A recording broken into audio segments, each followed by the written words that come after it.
People are often surprised to know that there are many different ways to work in the United States. There's not just one way or two ways, there's a number of different ways that someone can legally work in the United States. In this video, I'm gonna go over 5 different ways that somebody can work in the US, so make sure to stick around.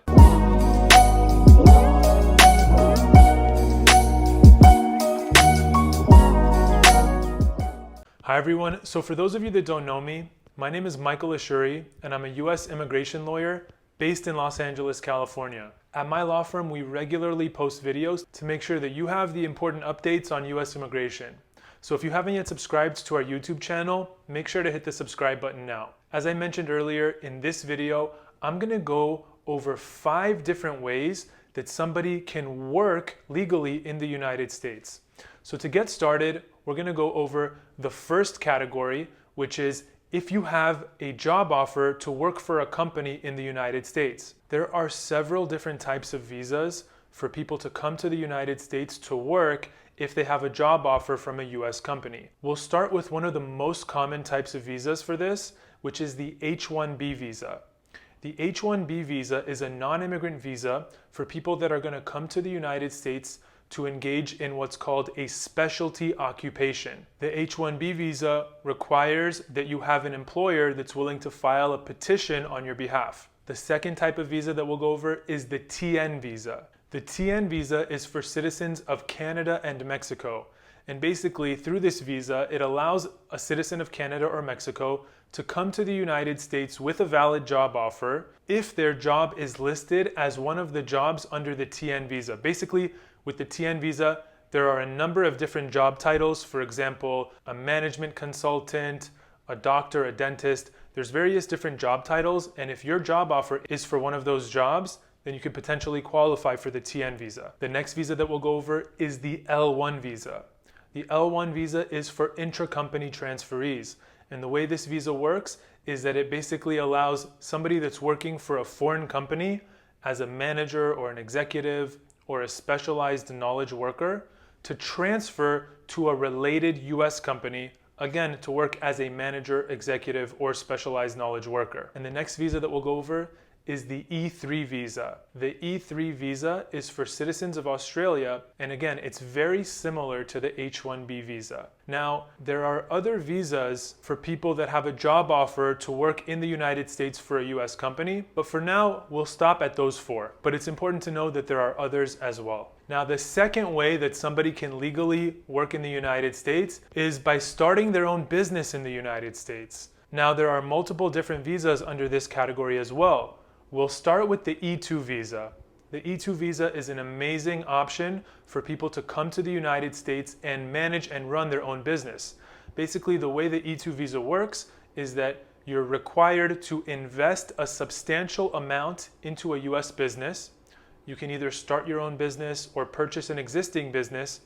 And based on making that investment, you're authorized to live in the United States and to operate your business. The next visa that we'll go over is the E1 visa. The E1 visa is for people that are engaging in substantial trade between their country and the US. Through the E1 visa, somebody can open up a branch office of their company inside the United States. Another category that I want to mention again is the L1 visa.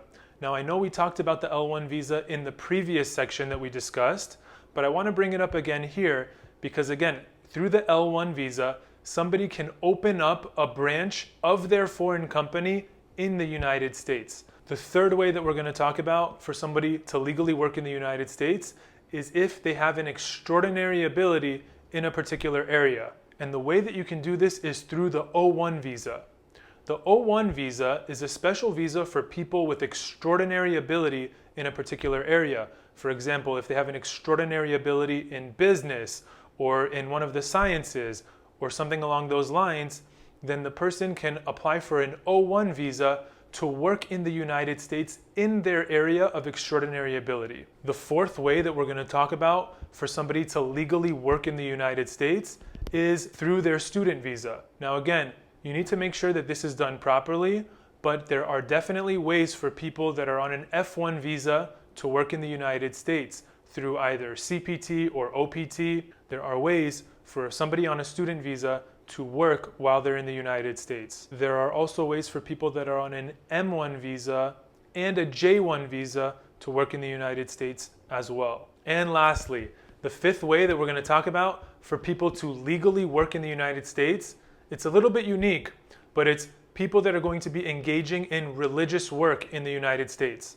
If somebody is, for example, a priest or a rabbi or a minister, they may be eligible for what's called an R1 visa. The R1 visa is available to certain religious workers who are going to be coming to the United States to do religious work, such as act as a rabbi or a minister or a priest. So there you have it. In this video, we went over 5 different ways that somebody can legally work in the United States. To go over them again, the first way is for people that have a job offer to work for a company in the United States. The second way is for people that are starting their own business in the United States. The third way that we talked about was people that have extraordinary ability. The fourth way is for students to work in the United States. And the fifth way that we talked about, it's a pretty unique situation, but it's for certain religious workers. An important point that I want to mention is that in this video, we went over 5 of the categories, but in reality, there are even more ways for somebody to legally work in the United States. In the US, we have so many different categories and classifications of visas for people to lawfully work in the United States. I hope you guys found this video extremely helpful.